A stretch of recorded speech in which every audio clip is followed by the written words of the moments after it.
First question में कहा गया है symbol for electric dash is a longer line and a shorter but thicker parallel line. तो अगर आप देखेंगे तो एक सिंबल होता है इस तरीके का, आपको ये बताना है कि जो सिंबल है ये किस चीज़ का है, जिसमें जो लंबी वाली रेखा होती है, जो लंबी लाइन होती है वो पॉजिटिव होती है और जो छोटी लाइन होती है वो नेगेटिव होती है। तो this is the symbol of an electric cell.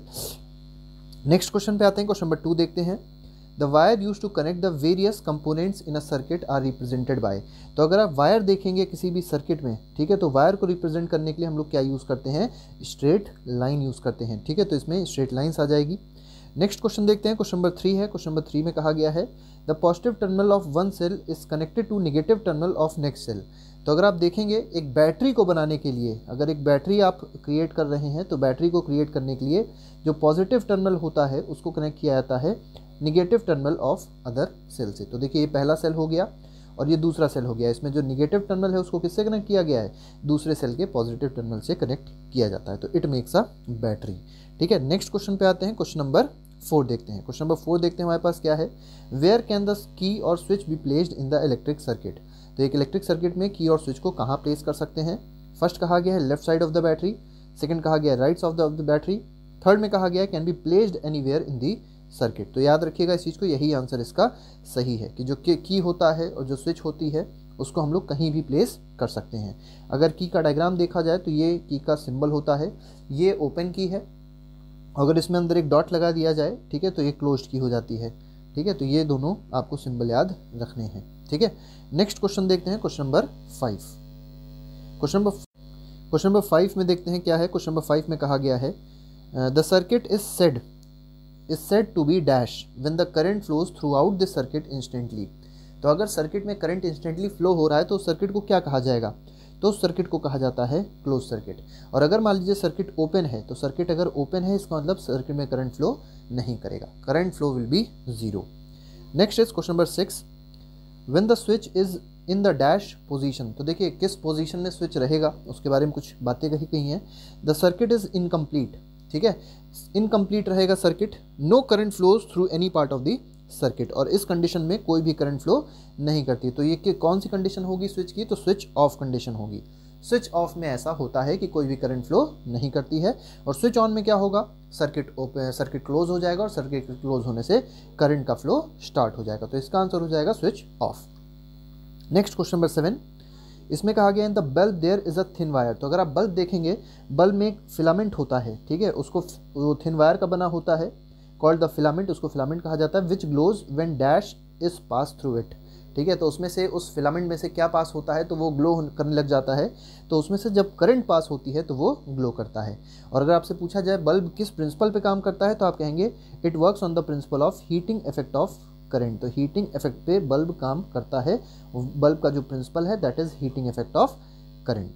Heating effect का मतलब क्या होता है कि अगर किसी वायर से, ठीक है, कोई वायर है मान लीजिए, इसमें से करंट पास करी जा रही है, तो वायर क्या हो जाता है, हीट हो जाता है, और हीट होने पर ये क्या होता है, ग्लो करता है, ठीक है। और अगर आपसे पूछा जाए जो फिलामेंट है वो किसका बना होता है, तो फिलामेंट का जो मटेरियल है, जो बल्ब का फिलामेंट होता है that is made up of tungsten, ठीक है। तो ये मेटल आप लोग याद रखिएगा, टंगस्टन, ये बहुत इंपॉर्टेंट मेटल होता है।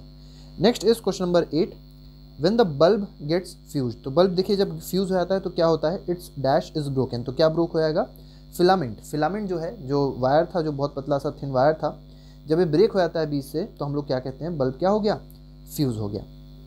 Next is question number 9, electric room heater और an electric heater used for cooking, all these contain a coil of wire, this coil of wire is called. तो इसको कहते क्या है, देखिए कोई भी हीटिंग डिवाइसेस होती हैं तो उसमें कॉइल होता है, तो उस कॉइल को क्या कहा जाता है, तो उस कॉइल को कहा जाता है एलिमेंट, ठीक है, ये याद रखिएगा। मेनली ये बने होते हैं नाइक्रोम के, NiChrome।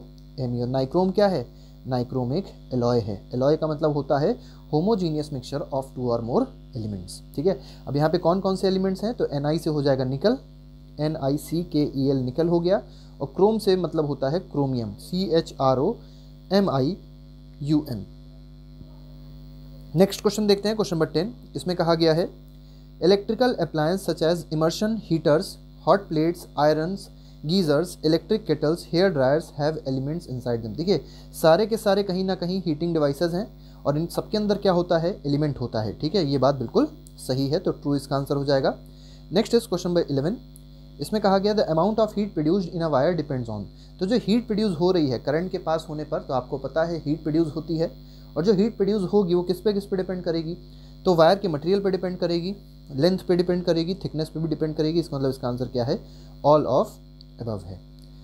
Next is question number 12, इसमें देख लेते हैं which mark ensures that the appliance is safe. ठीक है, तो एक मार्क लगाया जाता है जिससे पता चलता है कि जो भी अप्लायंस है वो सेफ है, and the wastage of energy is minimum, तो जो पावर लॉस होता है, जो एनर्जी लॉस होता है वो मिनिमम होता है उस अप्लायंस में। बिफोर बाइंग बल्ब्स, तो अगर आप बल्ब खरीदने जा रहे हैं, ट्यूबलाइट्स खरीदने जा रहे हैं, CFLs खरीदने जा रहे हैं, तो आपको ये मार्क जरूर देखना है जो कि BIS प्रोवाइड करती है, bureau of Indian standards provide करती है, और इसको कहते हैं ISI मार्क। ठीक है, आप लोग कमेंट बॉक्स में ISI का फुल फॉर्म जरूर लिख के बताइएगा। इस ISI मार्क में ISI का फुल फॉर्म क्या होता है ये आप लोग जरूर लिख के बताइएगा। AG मार्क एग्रीकल्चरल मार्क होता है, ये फूड आइटम्स पे होता है। हॉल मार्क जो होता है वो गोल्ड आइटम्स पे होता है, ज्वेलरीज पे होता है। ठीक है, नेक्स्ट क्वेश्चन है क्वेश्चन नंबर 13, द स्टील वुल। अब देखिए स्टील वुल आप लोग ने घर में देखा होगा, स्टील का होता है मंजना जिसको कहते हैं, जिससे बर्तन माजे आते हैं। Is commonly used for cleaning utensils and is available in grocery shops, तो ये बात बिल्कुल सही है। ठीक है, ट्रू हो जाएगा इसका आंसर। ठीक है, स्टील का बना होता है। Next is question number 14, wires made from some special material melt quickly and break when dash electric current are pass through them. तो देखिए कुछ वायर ऐसे होते हैं जिनकी मेल्टिंग पॉइंट क्या होती है, बहुत कम होती है, जिसकी वजह से वो तुरंत मेल्ट हो जाते हैं जब उसमें थोड़ी सी ज़्यादा करंट पास कराई जाती है। तो जब उनमें से लार्ज करंट पास कराते हैं तब ऐसा होता है, और इन वायर से ही क्या करते हैं हम लोग, इलेक्ट्रिक फ्यूज़ को बनाते हैं। Next is question number 15, identify the incorrect statement. आपको बताना है कौन सा स्टेटमेंट इसमें इनकरेक्ट है। फर्स्ट स्टेटमेंट दिया गया, there is a maximum limit on the current which can be safely flow through a circuit. ठीक है, तो मैक्सिमम लिमिट होती है करंट की, उससे ज़्यादा करंट नहीं होनी चाहिए, नहीं तो कहीं ना कहीं सर्किट खराब हो सकता है, ब्रेक हो सकता है। ये बात बिल्कुल सही है। If by accident the current exceeds this safe limit the wires में become overheated and may cause fire. ये बात भी बिल्कुल सही है। ठीक है, अगर करंट ज़्यादा हो जाएगी उस सेफ लिमिट से तो वायर जो होगा वो ओवरहीट हो जाएगा और जिससे फायर आग भी लग सकती है। ये दोनों बातें सही हैं। ठीक है, if a proper fuse is there in a circuit, अगर मान लिया सर्किट में प्रॉपर फ्यूज़ है, इट विल ब्लो ऑफ, तो फ्यूज़ क्या हो जाएगा, ब्लो ऑफ हो जाएगा, ख़राब हो जाएगा, टूट जाएगा। ब्रेक द सर्किट, और वो क्या कर देता है, सर्किट को ब्रेक कर देता है, करंट पूरी स्टॉप हो जाती है और हमारे जो भी अप्लायंसेज होते हैं वो सेफ रहते हैं। ठीक है, ये बात भी बिल्कुल सही है। ठीक, नेक्स्ट कहा गया fuse is thus a safety device which prevents damages to electrical circuits and possible fires. तो ये चारों के चारों स्टेटमेंट जो है सही है, कोई भी स्टेटमेंट इसमें गलत नहीं है, तो इसका आंसर हो जाएगा none of the above. Next is question number 16 देख लेते हैं। 16th क्वेश्चन में क्या कहा गया है। 16th is identify the correct statement. Miniature circuit breaker are increasingly being used in the place of fuses. तो देखिए फ्यूज़ में क्या होता है कि अगर ये हीटिंग इफेक्ट ऑफ करंट पे काम करता है, पहले तो याद रखिएगा कि अगर एक बार हमने फ्यूज़ को लगाया है और फ्यूज़ ब्लो ऑफ हो गया तो वो फ्यूज़ ख़राब हो जाता है, इसीलिए बार बार इस फ्यूज़ को चेंज करना पड़ता है, जो कहीं ना कहीं इकोनॉमिकल नहीं होता, महंगा पड़ जाता है। ठीक है, तो ये स्टेटमेंट बिल्कुल सही है। इसी वजह से MCB आ गई है। MCB नीचे गिर जाती है, मैग्नेटिक इफेक्ट ऑफ करंट पे काम करती है और फिर इसको हम लोग स्विच ऑन कर देते हैं तो फिर से सर्किट ऑन हो जाता है, तो इसको बार बार हम लोग को बदलना नहीं पड़ता। ये बात बिल्कुल सही है। नेक्स्ट कहा गया these are switches which automatically turns off. तो ये जो MCBs होती हैं ये ऑटोमेटिकली टर्न ऑफ हो जाती हैं when current exceeds the safe limit. तो अगर करंट सेफ लिमिट को एक्सीड कर जाएगी तो ये जो MCBs होती हैं ये अपने आप से स्विच ऑफ हो जाती हैं। ये बात बिल्कुल सही है। Next you can turn them on and the circuit is once again complete. आप लोग इसको ऑन भी कर सकते हैं और सर्किट फिर से कंप्लीट हो जाएगा और आसानी से जो पहले इनिशियल कंडीशन थी वो वापस लौट आएगी। तो ये तीनों की तीनों बातें बिल्कुल सही हैं। Next is needle of compass is a tiny magnet which points in dash direction. ठीक है, तो नीडल ऑफ कंपास देखेंगे वो किस डायरेक्शन में पॉइंट करती है, तो नॉर्थ साउथ डायरेक्शन में पॉइंट करती है। इसमें कोई भी ऑप्शन नहीं दिया है, तो इसका आंसर क्या होना चाहिए, नॉर्थ साउथ डायरेक्शन इसका आंसर होना चाहिए। ठीक है, इसका आंसर ईस्ट वेस्ट भी नहीं होगा, नॉर्थ ईस्ट भी नहीं होगा, साउथ ईस्ट वेस्ट भी नहीं होगा, इसका आंसर क्या होगा, नॉर्थ साउथ डायरेक्शन होगा। Next is question number 18। Question 18 देख लेते हैं। When we bring dash close to magnetic compass the needle gets deflected.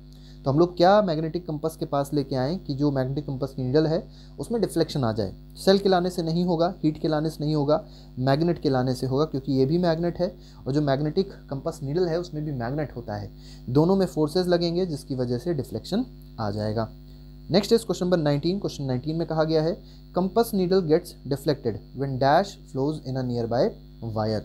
तो कंपस नीडल में डिफ्लेक्शन आएगा जब क्या फ्लो करेगा, करंट फ्लो करेगा, क्योंकि आपको पता होगा कि जब करंट फ्लो करता है तो मैग्नेटिक फील्ड एक क्रिएट हो जाती है, ठीक है, जिसकी वजह से फोर्स लगेगा और डिफ्लेक्शन आ जाएगा कंपस नीडल में। Next is dash was the first person who notice the deflection of compass needle every time the current was pass through the wire. तो देखिए जो डिफ्लेक्शन हो रहा था कंपस नीडल में जब करंट पास करी गई थी, तो ये सबसे पहले किसने देखा था, ये सबसे पहले देखा था ऑरस्टेड ने। तो बी ऑप्शन इसका करेक्ट हो जाएगा। Next is question 21। इसमें कहा गया है when the electric current passes through a wire it behaves like a dash. ठीक है, तो अगर करंट पास होती है वायर में से तो ये किसकी तरह बिहेव करती है करंट, ठीक है, तो मतलब जो वायर है ये किसकी तरह बिहेव करेगा, तो ये मैग्नेट की तरह बिहेव करता है। ठीक है, next is question 22। An electric current can be use to make magnets. तो करंट को यूज कर सकते हैं मैग्नेट बनाने के लिए, बात बिल्कुल सही है। Next is question 23। क्वेश्चन 23 देख लेते हैं। Identify the incorrect statement. आपको बताना है कि कौन सा स्टेटमेंट इसमें इनकरेक्ट है। फर्स्ट कहा गया coil behaves like a magnet when electric current flows through it, बिल्कुल सही बात है। सेकंड कहा गया when the electric current is switched off the coil generally lose its magnetism. तो देखिए जब तक करंट फ्लो होगी तब तक वो मैग्नेटिक रहेगा, जैसे ही हमने स्विच ऑफ किया सर्किट को करंट जीरो हो गई, करंट जीरो हो गई तो मैग्नेटिज्म भी जीरो हो गया, और इसी को कहते हैं इलेक्ट्रोमैग्नेट। से दोनों बातें क्या हैं, बिल्कुल सही हैं। थर्ड बात कही गई है the electromagnets can be made very strong and can lift very heavy loads. ये भी बात क्या है, बिल्कुल सही है। तो इसका भी आंसर हो जाएगा नन ऑफ दी अबव, मतलब कोई भी स्टेटमेंट इसमें गलत नहीं है। Next is question 24। Identify the incorrect statement. आपको बताना है कौन सा स्टेटमेंट इनकरेक्ट है। Electromagnets are used to separate magnetic material from junk. ठीक है, तो जंकयार्ड जो होते हैं उनमें जो भी मटेरियल मैग्नेटिक होता है उसको सेपरेट करने के लिए हम लोग इलेक्ट्रोमैग्नेट्स को यूज़ करते हैं, क्योंकि ये बहुत ही पावरफुल मैग्नेट होते हैं। नेक्स्ट इज सेकेंड पार्ट दिया गया है doctors use tiny electromagnets to take out small piece of magnetic material that have accidentally fallen in the eye. तो अगर मान लीजिए कोई वर्कर है और उसकी आंख में कोई भी ऐसा मैग्नेटिक पार्टिकल चला गया है जो उसको परेशान कर रहा है, तो उसको निकालने के लिए डॉक्टर जो होते हैं वो छोटे छोटे इलेक्ट्रोमैग्नेट्स, पावरफुल इलेक्ट्रोमैग्नेट्स को यूज़ करते हैं। ये दोनों बातें क्या हैं, बिल्कुल सही हैं regarding application of electromagnets. Third कहा गया है many toys also have electromagnets inside them, बिल्कुल सही बात है। तो कई सारे ऐसे टॉयज भी होते हैं जिनमें इलेक्ट्रोमैग्नेट्स यूज़ किया जाता है। तो ये तीनों की तीनों एप्लीकेशन हो जाएंगी इलेक्ट्रोमैग्नेट्स की, और तीनों एप्लीकेशन बिल्कुल सही है। तो इसका भी आंसर हो जाएगा नन ऑफ दी अबव, कोई भी स्टेटमेंट गलत नहीं है। Next is question 25। Electric bell क्या करती है। तो देखिए बल्ब अगर पूछा जाता है इलेक्ट्रिक बल्ब क्या करता है, तो बल्ब करता है इलेक्ट्रिकल एनर्जी को लाइट एनर्जी में और हीट एनर्जी में कन्वर्ट। ठीक है, लेकिन अगर ठीक है लाइट एनर्जी और हीट एनर्जी में कन्वर्ट करता है, लेकिन अगर आपसे पूछा था इलेक्ट्रिक बेल क्या करती है, तो बेल मेनली अगर आप देखेंगे तो ये इलेक्ट्रिकल एनर्जी को साउंड एनर्जी में कन्वर्ट करती है। और बेल के अंदर याद रखिएगा एक इलेक्ट्रोमैग्नेट होता है, ये बहुत इंपॉर्टेंट बात है जो आपको पता होनी चाहिए। ठीक है, next is question 26। Fill in the blanks है longer line is the symbol for cell represents its dash terminal. तो अभी हमने लॉन्गर लाइन दिखाई थी आपको। एक सेल अगर आप देखेंगे तो जो बड़ी वाली लाइन है वो पॉजिटिव टर्मिनल होती है, और जो छोटी वाली लाइन होती है that is negative terminal.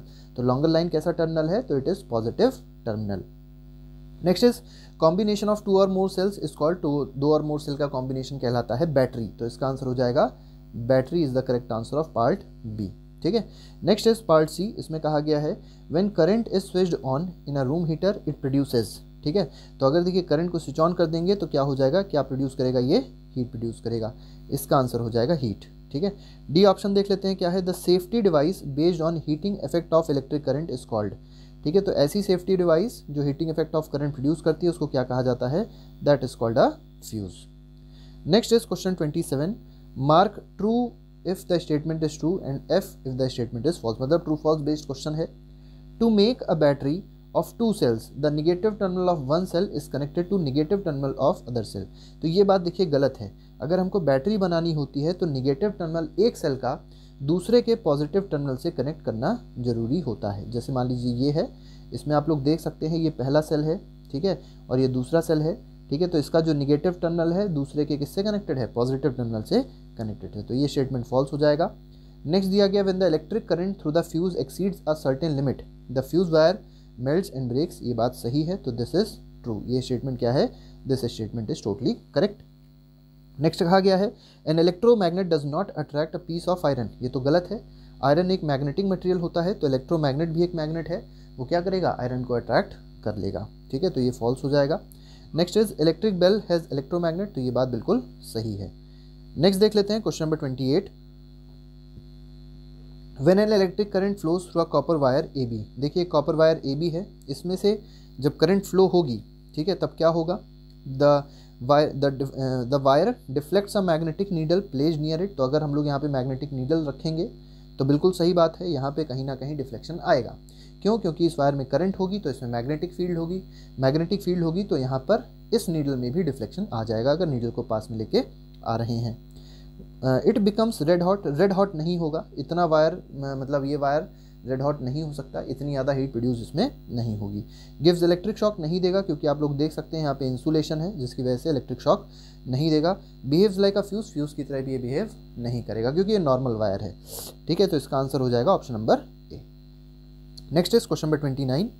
Choose the statement which is not correct in case of electric fuse, तो इलेक्ट्रिक फ्यूज़ से रिलेटेड जो भी बातें इनकरेक्ट हैं वो आपको बतानी है।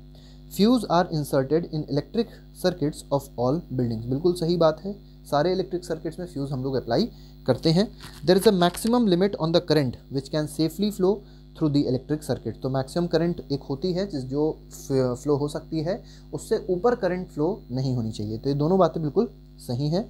थर्ड देख लेते हैं, there is a minimum limit of the current, तो मिनिमम लिमिट नहीं होती है करंट की, ये स्टेटमेंट गलत हो जाएगा। और फोर्थ में कहा गया है if a proper fuse inserted in a circuit it will blow of if the current exceeds the safe limit, ये बात भी सही है, तो इसमें जो गलत ऑप्शन है वो क्या है, ऑप्शन नंबर सी है।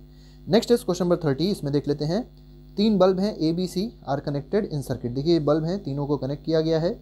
When the switch is on, यहाँ देखिए बैटरी लगाई गई, स्विच ऑन किया गया, जैसे ही इसको टच इसमें कराएंगे तो क्या होगा, तीनों बल्ब एक साथ में जल जाएंगे। ठीक है, तीनों बल्ब एक साथ में ग्लो कर जाएंगे, तो इसका आंसर हो जाएगा C option, all the bulbs A B C will glow at the same time, तो इसका आंसर है option number C.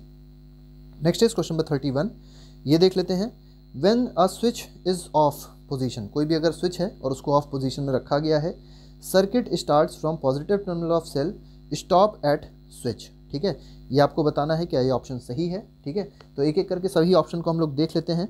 Circuit is open, देखिए ऑफ पोजीशन का मतलब होता है सर्किट ओपन है और बिल्कुल सही बात है, और ऑन का मतलब होता है सर्किट क्या है, क्लोज है, तो ये बात बिल्कुल सही है। ऑफ अगर है तो इसका मतलब कोई करंट फ्लो नहीं कर रही है, तो ये दोनों बातें क्या हैं, सही हैं। Current flow after some time, ये गलत है। ठीक है, तो ये दोनों ऑप्शन गलत हो जाएंगे, सेकंड और थर्ड ऑप्शन सही हो जाएगा। सेकंड थर्ड किस में है, B option is correct. Next is 32, इसमें कहा गया है which of the following precaution need not to be taken while using electric gadgets appliances circuit, तो कौन से प्रिकॉशन नहीं लेने चाहिए। पहला दिया गया है we should never touch a lighted electric bulb connected to mains, बिल्कुल सही बात है, गर्म होता है क्योंकि।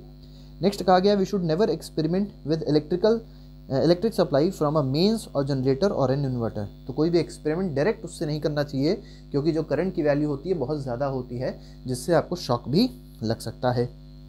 नेक्स्ट कहा गया है we should never use just any wire और strip of metal in place of a fuse, तो फ्यूज़ की जगह कभी भी कोई वायर या कोई और मेटल मत यूज़ करिएगा। फ्यूज़ का वायर एक स्पेशल मेटल का बना होता है जिसकी मेल्टिंग पॉइंट क्या होती है, कम होती है। तीनों बातें बिल्कुल सही हैं। फोर्थ देख लेते हैं we should never turn the switch on in on position, ये स्टेटमेंट क्या है, गलत है। Next is question 33, which property of conducting wire is utilized for making electric fuse, तो फ्यूज़ को बनाने के लिए हम लोग को जो वायर लेना चाहिए उसकी मेल्टिंग पॉइंट क्या होनी चाहिए, मेल्टिंग पॉइंट उसकी कम होनी चाहिए, लो होनी चाहिए। Next is name the device use these days in place of electric fuse in electric circuits, तो MCB। ठीक है, आजकल जो फ्यूज़ था उसको रिप्लेस कर दिया है किसने, MCB ने। MCB का मतलब होता है miniature circuit breaker. Next question देखते हैं, क्वेश्चन नंबर 35 है, क्वेश्चन 35 देख लेते हैं। Fill in the blanks, first part इसमें क्या कहा गया है, our body is a dash of electricity, तो हमारी बॉडी क्या है, तो हमारी बॉडी कंडक्टर है इलेक्ट्रिसिटी की, तो इसका आंसर क्या आ जाएगा, कंडक्टर आ जाएगा। ठीक है, नेक्स्ट पार्ट देख लेते हैं। नेक्स्ट पार्ट में क्या कहा गया है, an electric cell produces electricity from the dash in it, तो आपको बताना है सेल में क्या होता है, तो सेल में केमिकल्स होते हैं जिसकी वजह से इलेक्ट्रिसिटी प्रोड्यूस हो पाती है, तो इसका आंसर आ जाएगा केमिकल्स। नेक्स्ट इज या केमिकल एनर्जी बोल सकते हैं हम लोग। थर्ड में कहा गया है in an electric circuit a fuse is a dash to prevent possible fires, तो फ्यूज़ क्या होता है, फ्यूज़ एक सेफ्टी डिवाइस होती है, fuse is a safety device, ठीक है। तो याद रखिएगा फ्यूज़ क्या होता है, fuse is a safety device, ठीक है। नेक्स्ट देख लेते हैं, नेक्स्ट में क्या है, नेक्स्ट इज क्वेश्चन नंबर 4। इसमें कहा गया कॉम्बिनेशन ऑफ 2 और मोर सेल्स इज कॉल्ड, तो इसको हम लोग बैटरी कहेंगे। ये बात भी इंपॉर्टेंट है, ये बात भी बहुत ज़रूरी है, सभी को पता होनी चाहिए। Next is question 36, the credit for invention of electric bulb is usually given to, ठीक है। तो आपको ये बताना है जो क्रेडिट है बल्ब के इन्वेंशन का वो किसको दिया जाता है, तो वो दिया जाता है थॉमस एल्वा एडिसन को। Next is question 37, identify the incorrect statement. आपको बताना है कि कौन सा स्टेटमेंट इनकरेक्ट है इस केस में। फर्स्ट कहा गया है electric cell has 1 positive terminal and 2 negative terminal, यही स्टेटमेंट अगर आप देखेंगे तो इनकरेक्ट है। नेक्स्ट देख लें, क्योंकि एक पॉजिटिव टर्मिनल होता है और एक नेगेटिव टर्मिनल होता है, लेकिन यहाँ 2 लिया हुआ है। नेक्स्ट देखिए, longer line represent the positive terminal and the thicker shorter line represents the negative terminal, बिल्कुल सही बात है।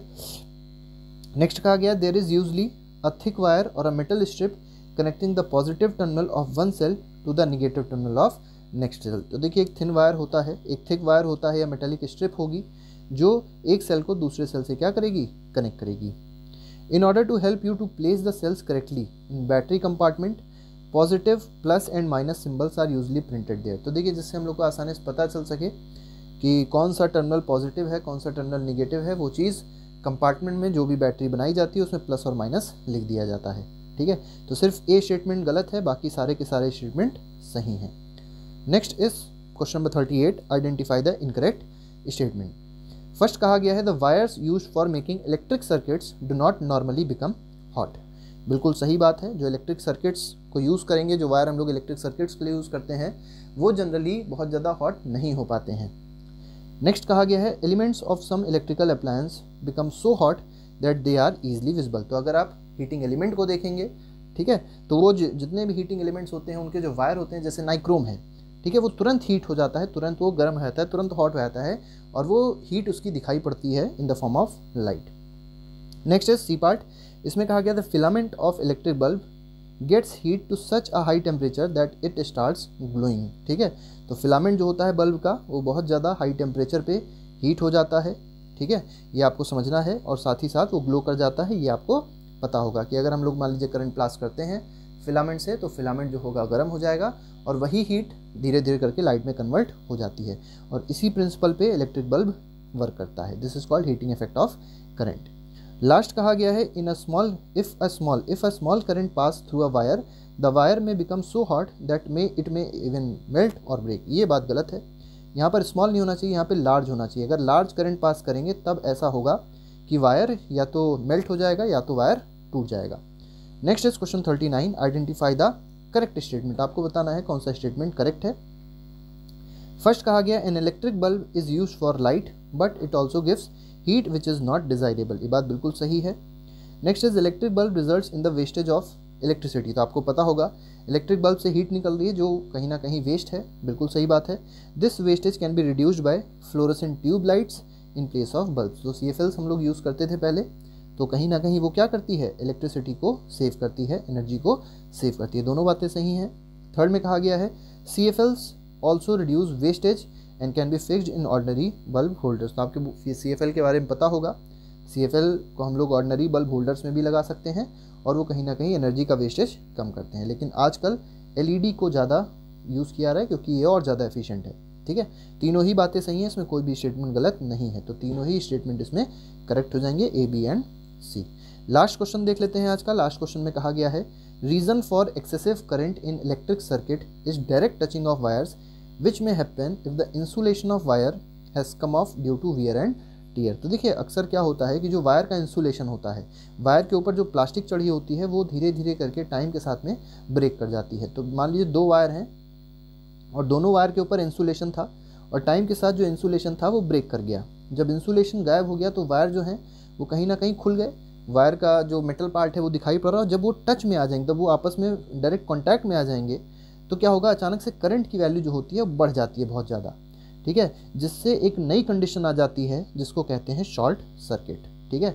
और ये शॉर्ट सर्किट जो होती है फायर कॉज कर सकती है और बहुत सारा डैमेज भी क्रिएट कर सकती है। ठीक है, तो ये शॉर्ट सर्किट बहुत इंपॉर्टेंट है। और देखिए कभी कभी ओवरलोडिंग के बारे में भी थोड़ा सा पता होना चाहिए कि जब बहुत सारे अप्लायंसेस को हम लोग एक छोटे से सर्किट में या बहुत छोटे से सॉकेट में लगा देते हैं तो उससे एक जो कंडीशन आती है दैट इज़ कॉल्ड ओवरलोडिंग।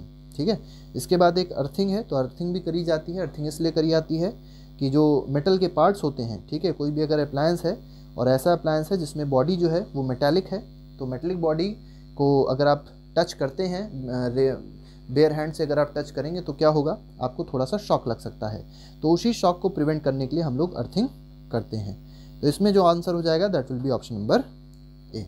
तो आज के लिए फ़िलहाल हम लोग इतना ही रखेंगे। बाकी अगर आपको कोई भी वीडियो देखना है, कोई भी अगर आपको MCQ सेशन चाहिए तो उसके लिए आप लोग प्लेलिस्ट चेक कर सकते हैं।